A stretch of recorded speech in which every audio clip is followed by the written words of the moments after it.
Jongkook Bukasura was a name synonymous with rising hope in the world of art and cultural discourse. His works, a marriage of modern technique and ancient tradition, had captured the hearts of millions. But no amount of talent could shield him from the storm that brewed in the shadow of his success, a storm conjured by his very own father. The controversy began innocuously, as many modern scandals do, with a single post on social media. Jungkook's father, an enigmatic figure known for his reticent demeanor, had shared what appeared to be an exposé. He claimed his son's success was built on deceit, suggesting that Jongkook had plagiarized the foundation of his most celebrated works. The post, laced with insinuations, implied that the younger Bukasura had deliberately obscured the sources of his inspiration, effectively erasing the voices of lesser-known creators. The reaction was immediate. In a digital era where information spreads faster than fire, Jungkook's reputation was scorched before he had a chance to defend himself. Social media platforms buzzed with accusations, debates, and condemnations. Fans of his work grappled with betrayal, while skeptics of his success found validation in the allegations. Yet, amid the cacophony, a singular question loomed. Why would a father do this to his son? To understand the events that unfolded, one must delve into the Bukasura family history, a tale as layered and complex as Jungkook's art. Born into a family steeped in traditional craftsmanship, Jongkook was a child of immense curiosity. His father, Taehyung Bukasura, was a master woodworker known for his intricate carvings. For years, Taehyung had labored to preserve their ancestral techniques, resisting the temptations of modernization. Jongkook, however, was different. Even as a boy, he sought to innovate, often experimenting with unconventional materials and techniques. What might have been a dynamic collaboration between tradition and innovation soon turned into a chasm. Taehyung, bound by his own convictions, could not reconcile with his son's vision. To him, Jungkook's work symbolized not creativity, but betrayal, a departure from the purity of their family legacy. Their relationship grew increasingly strained as Jongkook gained recognition. While the world celebrated his art as groundbreaking, Taehyung saw only a mockery of the traditions he held sacred. But Taehyung's frustrations remained private, until the day he decided to make them public. The hoax-like nature of Taehyung's allegations became evident as journalists and art historians began scrutinizing his claims. Several of the supposed plagiarized sources either did not exist or were entirely misrepresented. Investigators uncovered inconsistencies in Taehyung's narrative, but by then, the damage had already been done. Jungkook's career entered freefall.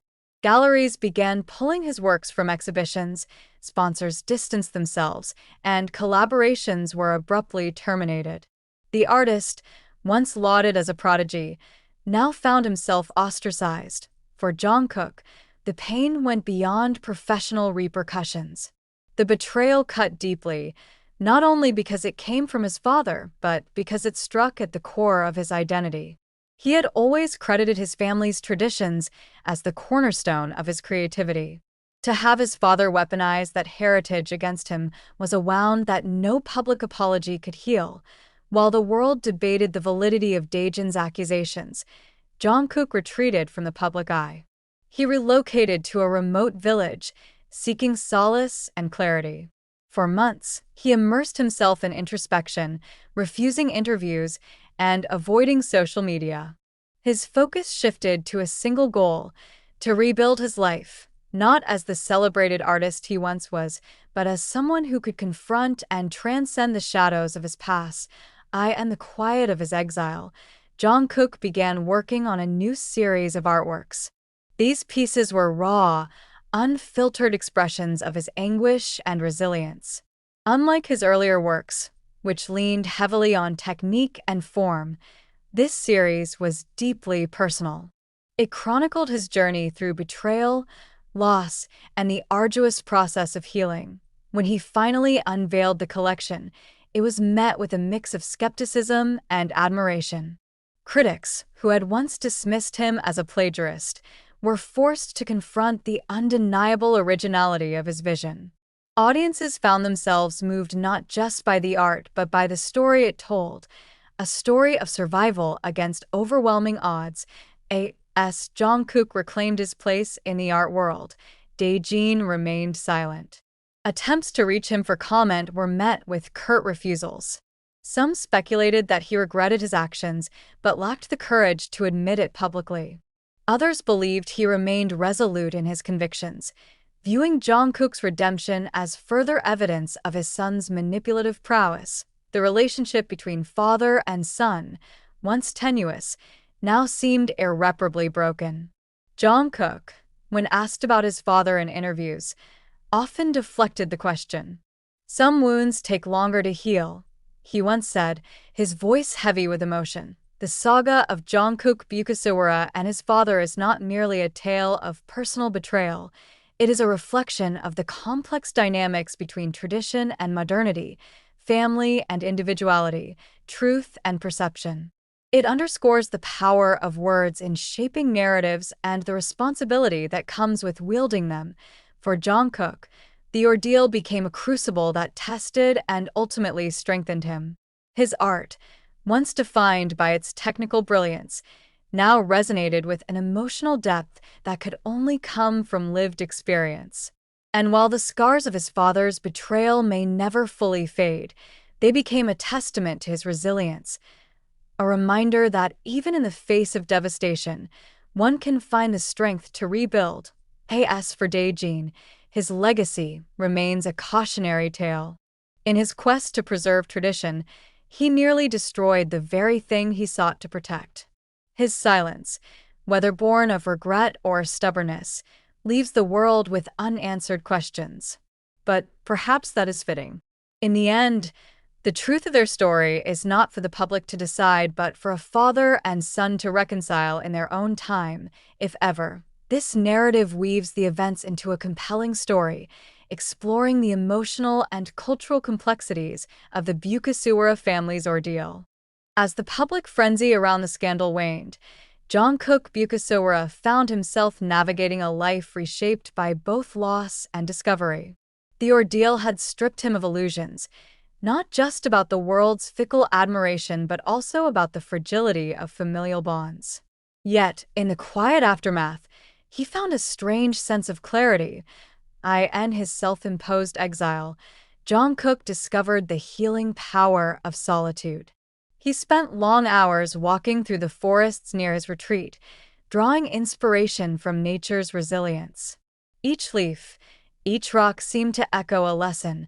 Survival was not about returning to what once was, but about adapting, growing, and thriving in a new form. His art began to reflect this transformation. The vibrant colors of his earlier works gave way to earthy tones and textured layers, as though each stroke sought to emulate the complexity of bark, soil, and stone.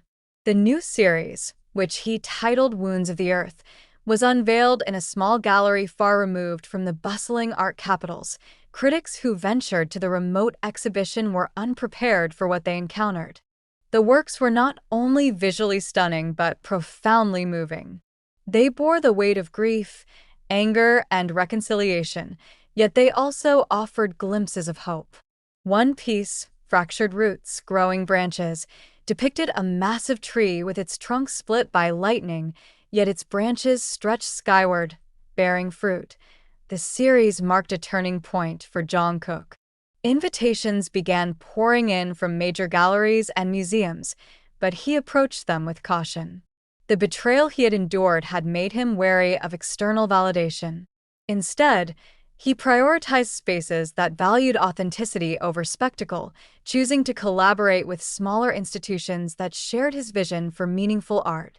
The silence from Daejin Bukasewara remained deafening, but it was not without consequence.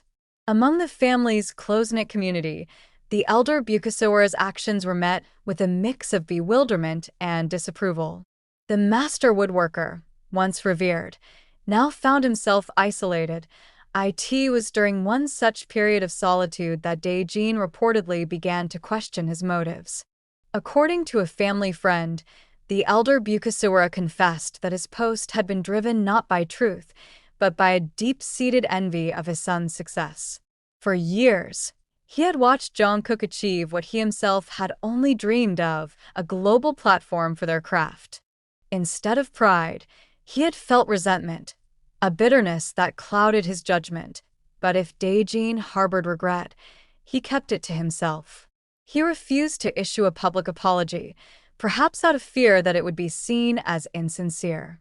Instead, he turned to his own craft, creating a series of carvings that he never intended to sell or display. These pieces, intricate and haunting, seemed to tell a story of guilt and longing. One carving, in particular, drew attention when it was inadvertently revealed by a visiting journalist. Titled The Prodigal Son, it depicted a father and son standing at opposite ends of a bridge, their hands outstretched but unable to touch. The piece sparked speculation about Daejin's internal struggles, but he refused to comment. The first meeting between Jongkook and Daejin after the scandal was not the dramatic reconciliation many imagined. It happened quietly, away from cameras and spectators, in the Bukasura family home. Jongkook, hesitant but resolute, had decided to confront his father, not for closure, but for understanding. "I needed to hear his reasons," he later recounted in an interview. "Not to forgive, necessarily, but to make sense of it all." The conversation was fraught with tension. Daejin, true to his nature, struggled to articulate his emotions. He spoke haltingly of his fears, his pride, and the insecurities that had driven him to such an act. Jongkook listened, his own emotions oscillating between anger and empathy. The meeting ended without a clear resolution, but it was a step forward. For Jongkook, it was enough.